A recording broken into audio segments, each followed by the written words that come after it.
What's up? What's up? Bree Stillings here. Um, Going live. Let me get everything situated. I am so excited to be doing this worksheet, 3 ways to treat hormonal acne different from teenage acne. They are different. We're going to talk a little bit about the differences and average run-of-the-mill acne that we hear about all the time that you do treat with for teenagers, and the products that you use for teenagers are different than adult acne. And we're going to address what makes it different. And therefore, you'll completely understand why you need to treat it differently. So welcome, welcome, welcome. If you are joining live, I would love for you to drop me a comment, say hello, let me know you're watching. If you are watching the replay, which I know most of you are, drop me a replay. I want to be able to see who is here, who's watching live, and let's jump into this, okay? I want to share my screen with you so you can see some facts. There we are. Okay, 3 ways to treat. And once the cool thing about this is once we talk about how to treat them differently, you'll see changes and you'll get results within 1 month. That is amazing. So definitely take some notes if you want to. What I'm going to go over, what to expect in this workshop is these 3 issues. I'm going to talk about how hormonal treatment is not the way to treat it, what topical solutions are best to treat adult hormonal acne, and number 3, how a balanced skincare routine and lifestyle, how that fits into adult hormonal acne. That's a mouthful. Okay, so adult hormonal acne is more than just aesthetic. It's painful and it scars. It's painful because usually it comes in the form of cysts and boils deep, deep, deep within the skin. I remember coming home from classes and having to get like a really hot washcloth and just soaking my face in hot water because the pain and the throbbing of these bumps was so bad. That's a really good indicator that you have hormonal acne. Another problem is they're all kind of right around here, and that's painful to smile. Have you ever hurt when you've smiled? Drop me a comment if you've experienced these painful cysts. And if you've had that kind of acne, that's your first sign that it's hormonal acne. Another characteristic is they never really come to the head. And a lot of times they don't pop. They just kind of like exist for a month on your face and then finally go away after causing you a lot of pain for a month. Drop me a comment and put me a comment in the comments if that's you. So yeah, I mean, it doesn't look good. Okay, so let's fix it. But it's also painful. Okay. And it also scars. Okay. Once we are past the age of 25, our body's not making as much collagen anymore. And so we're more likely to scar. So this is not fair. The exact same blemish that you got when you were 16 would not scar you. But if you got the exact same blemish at age 26, you probably will have a scar. Okay. So it definitely is something that needs to be addressed. Okay. It's painful and you're more likely to scar from all of this adult acne. So my personal story is I had it bad in my 20s. Like I said, I was coming home. I'd have to soak my face with a hot rag. And that's where a lot of my scars come from, all in the chin area. In my 20s, I was placed on birth control to fix my skin. And it only kind of helped. So, and here, I'll go into the problems in a second with that. But eventually I found chemical pills and I found topical solutions. So I got off birth control. And when I got off birth control, I had a period that lasted 8 months. And that's your first sign of why hormonal treatment is wrong, the wrong treatment for acne. And I'll go into that later. So now I've got topical treatments and it's getting better. And in my 30s, I still had a couple issues just in between the glycolic pills. Love them. And Well, at 29, I was also diagnosed with PCOS and I got on metformin. So all of this kind of, everything that happened in my 20s kind of built up for my 30s.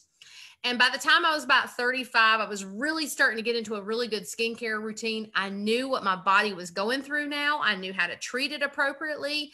And I was able to address it from every aspect to where at 37, I became a skincare consultant.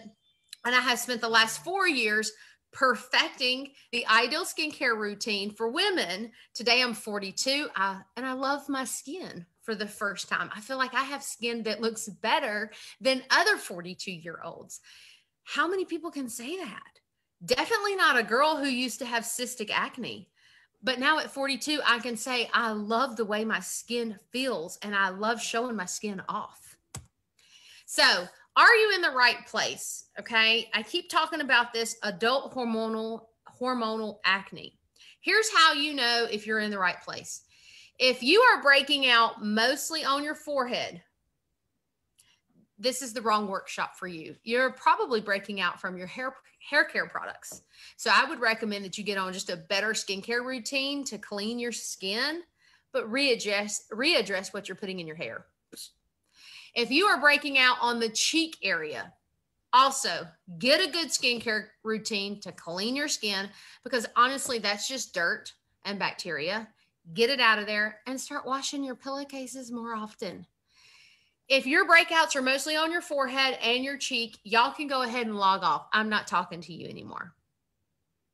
If your breakouts are around your chin or your jawline, this is the number one telltale sign for hormonal acne.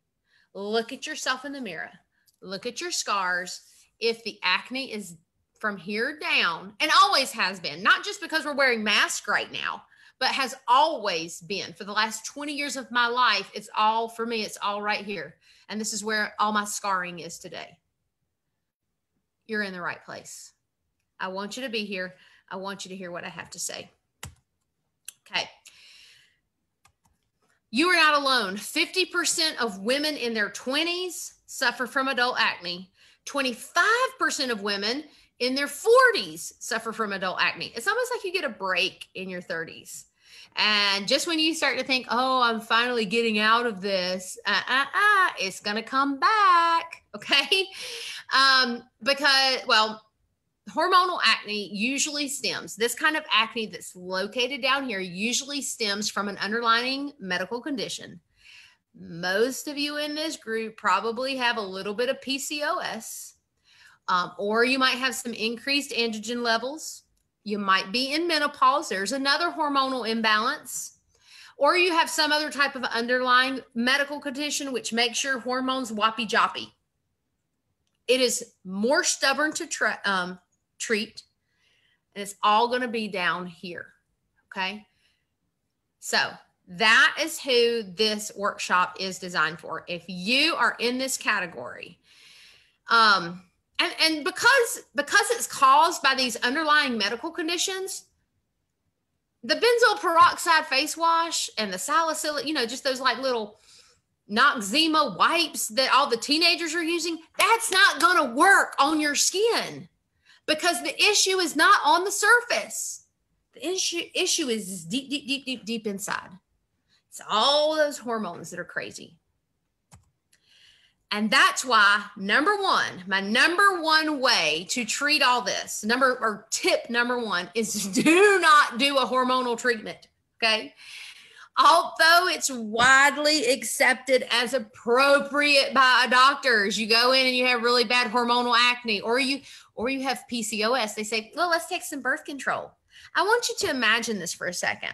You go in and your hormones are a problem. They're such a problem that you can't even keep your insulin levels correct. Oh, but we're going to give you more hormones. So we're going to give your body artificial hormones to your natural hormones that are doing this, and we're just going to try to fix it. It did not fix it. It creates a mask.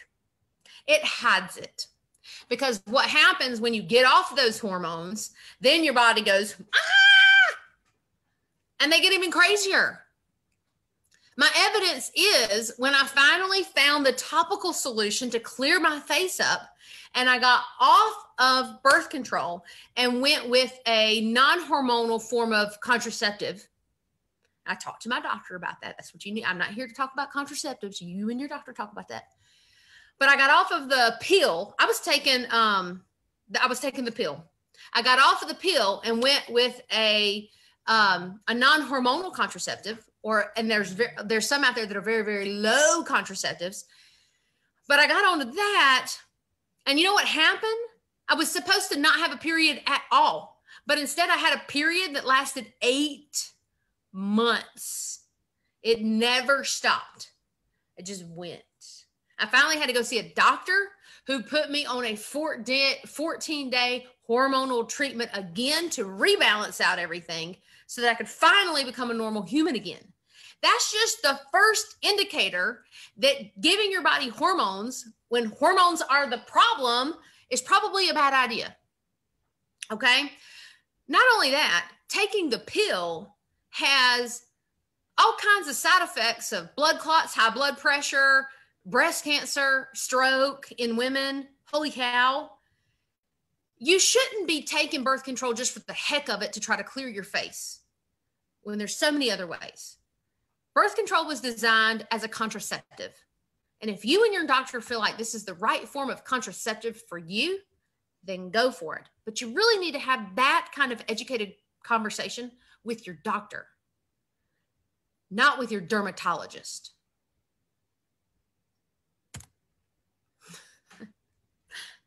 Bam. Read it.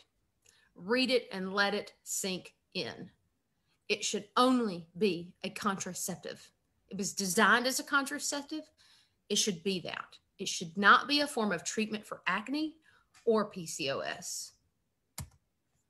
All right. Now let's get into topical solutions, my favorite topic, because I've tried a lot.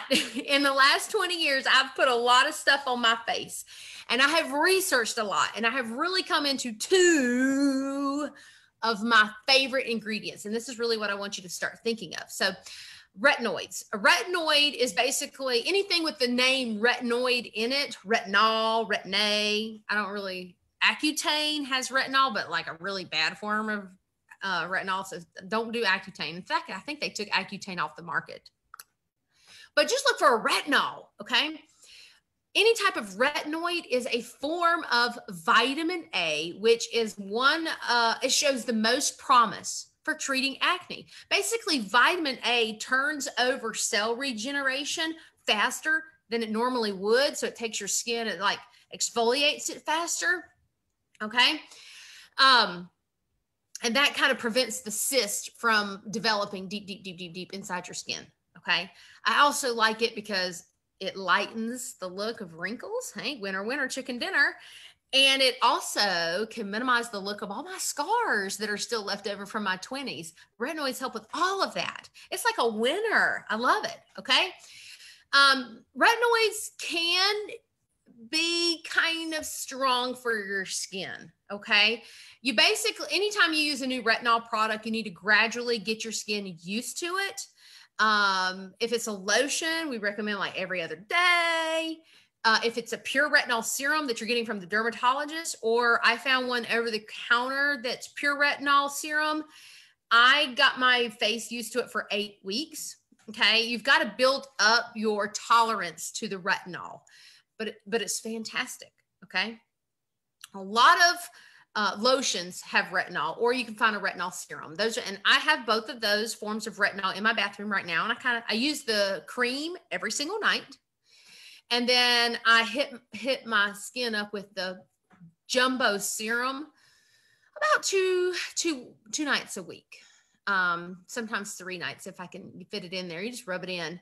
But you just have to get your skin used to it. It's amazing for the skin. I highly recommend some form of retinol. Okay. Now the number one rule with retinol though is you want to take it at night because it can cause some sun sensitivity. So therefore, if you're using a retinol, make sure you're using a sunscreen in the day.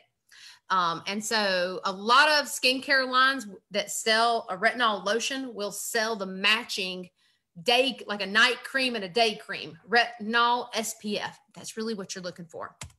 Okay, the other great product is a chemical peel.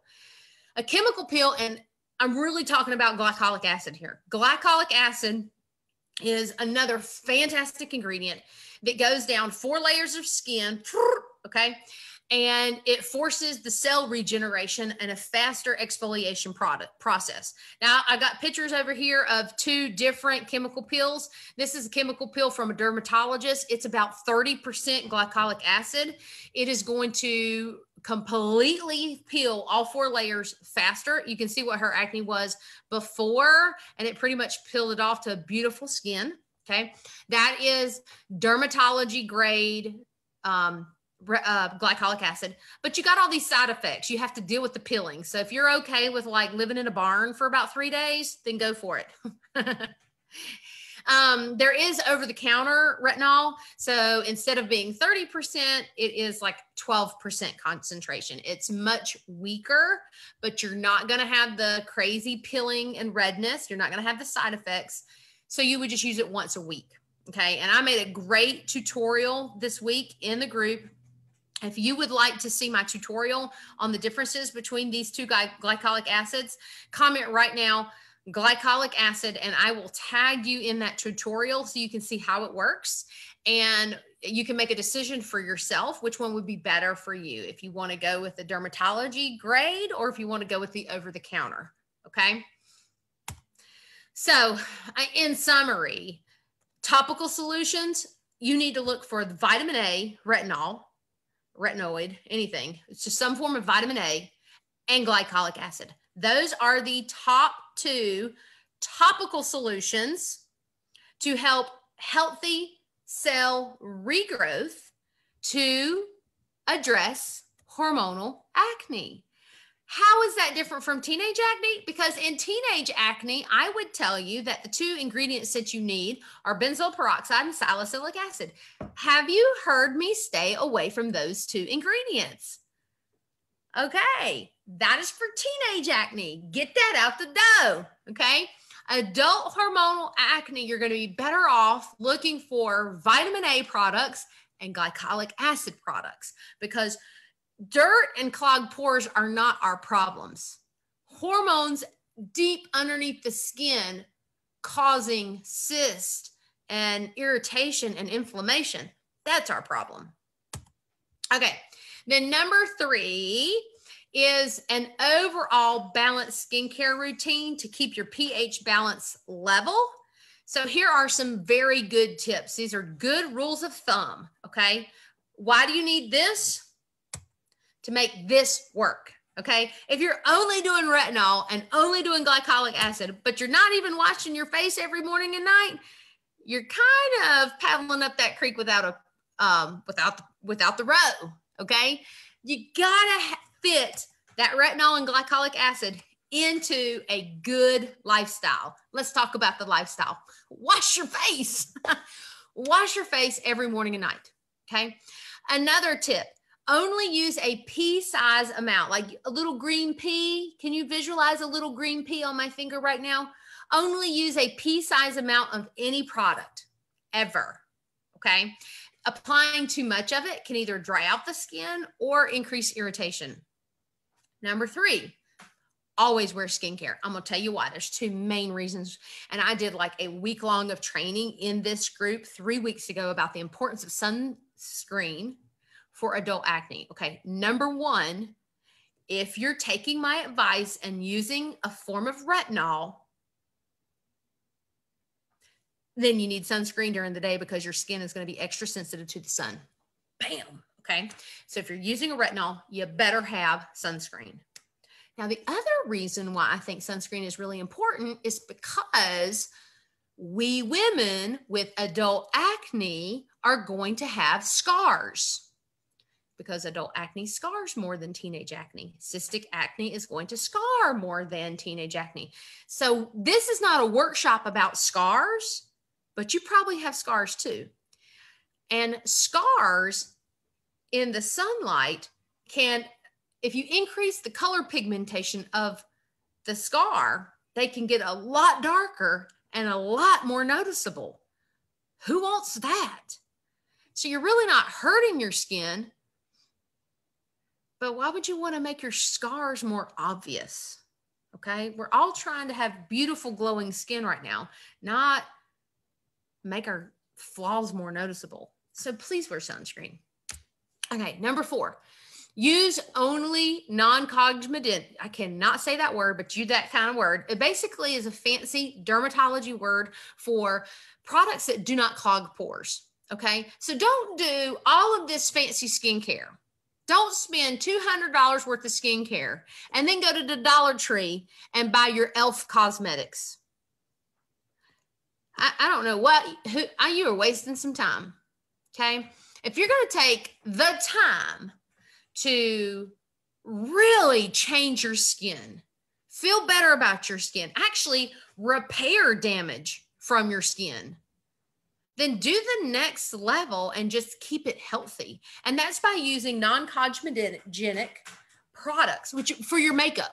Okay. These are makeup products that don't clog the pores. The company that I partner with, everything is non-cosmetic. Basically everything that you buy at the department store, you're going to be okay. Everything that has a European Union certification. So if it's either made in Europe or it could be sold in Europe, it is going to be safe to use on your skin. Okay. Like I said, all of the brands at Belk are going to be fine. Mary Kay is going to be fine. It Cosmetics is going to be fine. I know that those are all non-cosmetic. All right. Let's move on to number 5. And you don't want to hear me say it, but I'm going to say it anyways. You got to eat healthier. I said it. I know you don't want to hear it, but you do have to eat healthier. And this is something I've really learned in the last 3 years of fighting my PCOS. And I follow a lot of dietitians who are PCOS experts.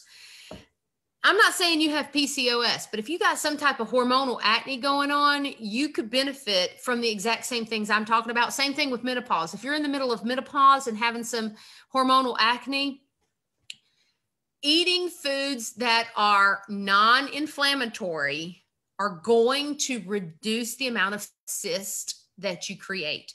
That's basically going gluten-free or dairy-free. You don't have to go 100% gluten-free or dairy-free, but if you just cut back a little bit on the amount of gluten and dairy that you do eat, you will notice an immediate difference, because high-carb diets change your hormonal levels. And sometimes even looking at like diabetic diets, because they go for avoid foods that are high in like the GI carbs, the glycemic index carbs. So all the keto and paleo diets that are low carb as well, you get on those diets and your face clears up. Okay. So I'm not telling you got to go keto for the rest of your life to have a clear face, because Lord knows I'm not going keto for 1 week.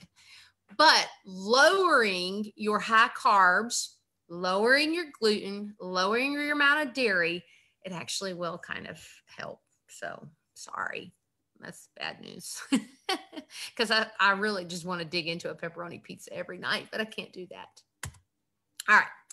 So in summary, to stay off harmful medications for your face, and by harmful medications, I am literally referring to the pill, birth control pills, because that really messed me up. Staying off of Accutane, which is horrible for your liver and everything else. I want you to think about the total package. I want you to think about a really good skincare lifestyle and use the right supplements. The right supplements that you need to have in your bathroom is some type of a retinoid and a glycolic acid. Combine that with just good diet and lifestyle with your skin. Take care of your skin. Use that sunscreen. Wash it before you go to bed. You will totally change. You will see results in your adult acne in 1 month. Now, I'm not just saying 1 month because it sounds good.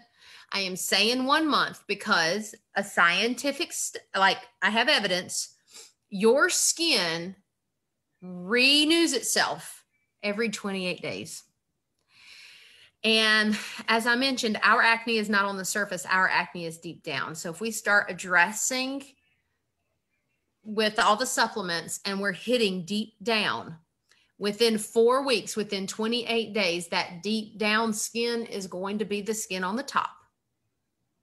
And now we're going to just keep replacing that. We're going to get all that yuck the first 4 weeks, yuck, yuck, yuck, yuck, yuck, yuck, yuck. And then that new skin we've been treating 4 layers down is going to be on the top. And we're still fixing all the skin deep down inside. And we just keep that cycle going so that every 28 days, we are replacing our skin with beautiful, fresh, healthy skin cells. Okay. Just to recap real quickly of kind of what I was talking about, hormones actually could make matters worse. Retinoids and glycolic acid, I cannot brainwash you enough with those 2 ingredients. Stop. If you have chin acne, stop with your benzoyl peroxide. Stop with your salicylic acid. That's why you're 32 years old and you still break out. You're treating it the wrong way. And balance that with a good daily skincare routine and diet. Okay, adopt those 3 habits. You're going to see results in 1 month. Now, where can you get more help with some of the things I talked about? If you are currently on hormonal treatments for an issue, you need to go talk to your doctor. Y'all need to talk about why are you taking it in the first place?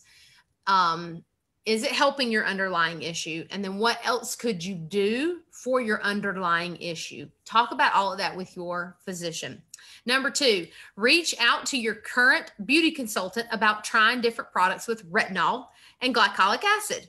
If I am your beauty consultant, I'm going to give you a file here in a second and we're going to talk. We'll talk one-on-one about retinol and glycolic acid, and also talk to your consultant about your daily routine. Do you have a good cleanser, sunscreen in your lotion? Okay. And number 3, for more diet suggestions on going gluten-free, going dairy-free, I would suggest joining a dietitian's group. There are 100. If you just search on Facebook or search on Instagram, gluten-free dietitian, there are so many health coaches out there. You can follow. I follow about 4 of them that specialize in PCOS. That's where I get a lot of my recipe ideas. That's where I get a lot of my training about the effects of gluten on insulin. But I would suggest find one that really resonates with you, join their groups, get their recipes, and just kind of start following them. So the one I use is PCOS Diet and Support and the 30-Day Challenge. I love that one. That's with Kim Crawford. She's the dietitian who leads that one. So I get a lot of my recipes from her, and she just started a new Instagram account where she's going to be like doing reels with the recipes. Woo-woo. Okay. Another great podcast about the effect, staying off of hormones altogether and metformin if you have PCOS, and just fixing all of those hormone issues with diet. It's called Sister and Her Mister. That is a great podcast. So those are my 2 recommendations. That's where I get a lot of my knowledge from. Now, if you do not have a skincare consultant, or if I am your skincare consultant, I would like for you to take this survey, or you can comment below, drop the comment survey, and I will link this to you in Messenger so that you don't have to type out all those letters. That's pretty crazy. Okay. I will link this in... Yeah, everyone who just drops a comment survey, I will get you this. And that it's a survey where you're going to tell me a little bit more about your skin so I can try to look at what comprehensive skincare routine you're using. It might already work with a retinoid and a glycolic acid. And if it's not working, we will look at what you should be using and what's going to accent that retinol and glycolic acid the best. Okay, folks, that's it. Thank you so much for joining me today. Drop your comment survey if you're ready to get started. If you need more information, ask me a question below. I will circle back around and answer those, but I'm excited to work with everyone. I hope this gave you some hope that you don't have to be 35 years old and still breaking out. You can have clear skin. You can be in your 40s and have amazing skin. Let's just take the first step and get started.